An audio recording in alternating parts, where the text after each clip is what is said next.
you know, I feel the need. The need for speed. Here we go. In 3, 2, 1. This is it. It's done. As you can see, I'm back in the garage, but wait, you may not be able to tell I'm not using my hands this time. Mobile Movie Reviews has had to step up because I've got a weird Joby tripod thingy. So welcome to the next great evolution where I can use both hands and I can be very Italian. So you should have seen my intro. You know what the movie is. First impressions. So if you've ever seen Top Gun or an American film featuring the actual military or anything with Tom Cruise. Ooh, here we go with the mood lighting. Yes, overhead lighting. You guys will have to tell me what you think about the mood lighting. I can try to get a light thing for the phone, but I kind of like it. I'm getting sidetracked. So if you've ever seen any of those films, you will know exactly what you're in for with this one. It is a fun ride. It's a wild ride. It's not that wild. It is a really good, fun popcorn movie. It's not a movie that's going to make you think. It's not a movie that's going to...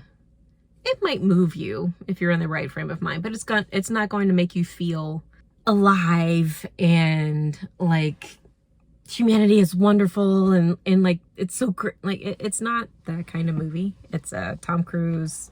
I'm a blockbuster movie star. You're gonna see me. What it is a trip down memory lane. It is nostalgia. It is a reworking of the original Top Gun film. There's really not all that much different. Let's be honest. If you've seen the trailers, it's pretty predictable. Like you can probably go into this movie knowing exactly what's going to happen, get 90% of it right. That doesn't have to mean that it's bad though. The music is the same. The freaking clothes are the same. The motorcycle is the same. In the beginning anyway. The tech has changed. The shots, especially in the cockpit, I swear the camera has to be.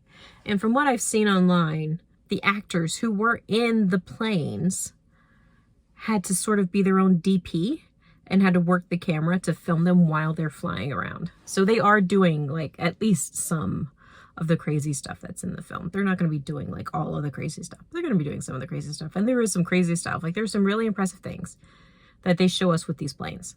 I'm assuming that these planes do most of it. I don't know if they do all of it. Well, obviously they don't do all of it, right? I mean, because this movie's budget is not that high. It's just a fun ride.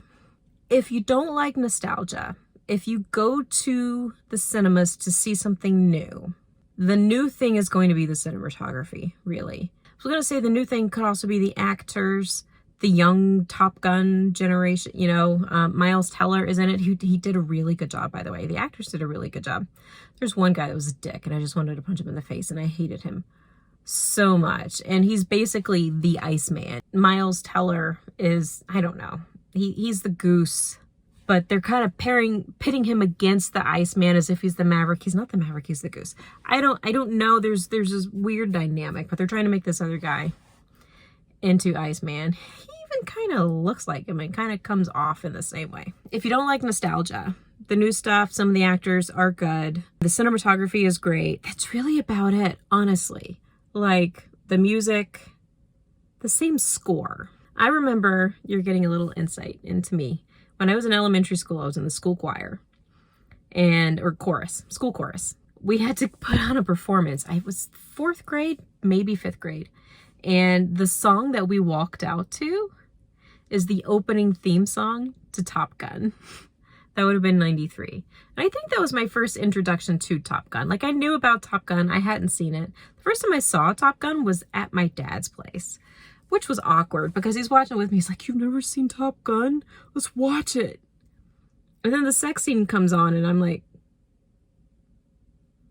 I don't want to be watching this with my dad. Yeah, I've had a long time with Top Gun, Tom Cruise. So for the non-spoiler part of the review, it is a nostalgia trip down memory lane that's very predictable and yet still fun. Now we're going to break and go into spoiler territory. Holy shit. Bill Pullman's kid. I didn't know, right? Okay, so I'm watching the movie. The nerdy kid, the kid that looks nerdy, but I'm like, you're still kind of hot. Like, you've got some hot nerdy vibe that is like working for me. Looked familiar, could not. And then all of a sudden, I'm looking at him at the end of the movie. I'm like, who are you? And then his name, Lewis Pullman, comes up on the credits. And I'm like, Bill Pullman's kid. He looks just like Bill Pullman. He has to be. He is. I had no idea. I mean, first off, I thought Bill Pullman was dead. Turns out that was Bill Paxton. Bill Pullman, as far as I know, was still very much alive. He's 68. This is his kid. His kid is 29. He's been in other movies. I didn't know that. So, Bill Pullman's kid, like, wow. Wasn't expecting that. Couple of missed opportunities. One, they did not say the need for speed. Two, they did not say we're going to buzz the tower. He buzzed the tower, but he didn't say he was going to. But everybody knew it. The lady next to me was like, oh, he's going to do it. I'm like, yeah, everybody knows he's going to buzz the tower. He's going to do a flyby, whatever they called it. 3, Meg Ryan. I don't know if they offered her a role in the movie and she turned it down. I don't know why they killed her character off. Killing off his mom? It's a fun plot point, I guess. Fun's not the right word. It's a fun plot point, I guess. For it. It's her death. It's off-screen fridging. Her death motivates Maverick to continue to be a good guy, to maybe even push him into being a better man.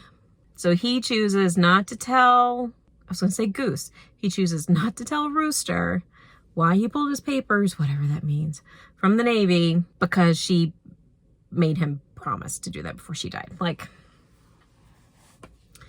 whatever. Okay, she's an overprotective helicopter mom. The score is the same. I wish they would have updated it a little bit. The guitar kind of dates it. It didn't get me.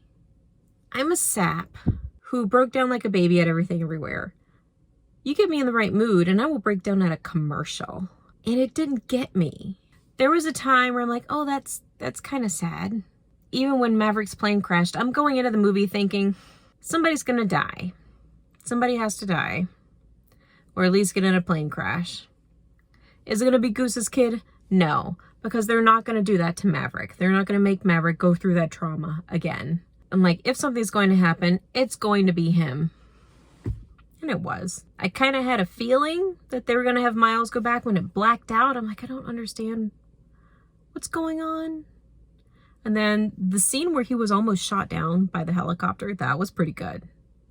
I did like that. Seeing him by the tree, I'm not saying I liked it because I want to see Tom Cruise get shot. Like, I don't.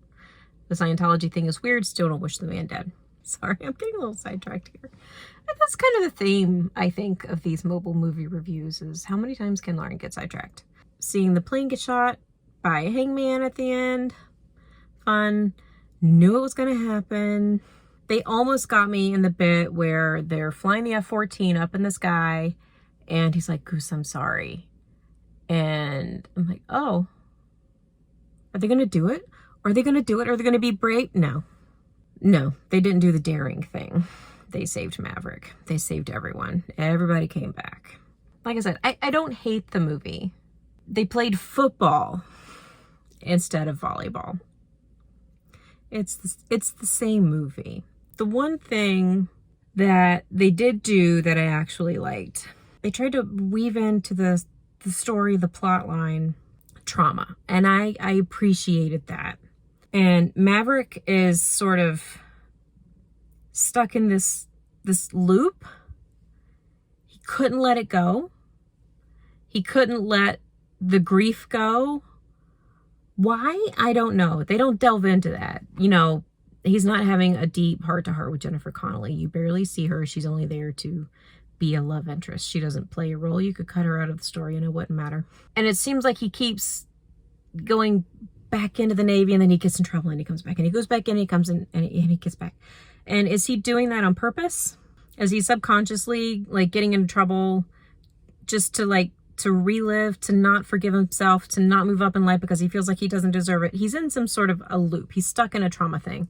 It feels like they're trying to give him a way out by forcing him to be the team leader and go back in and have Goose's kid, and to sacrifice himself to save Goose's kid. He found a way to let go of the trauma.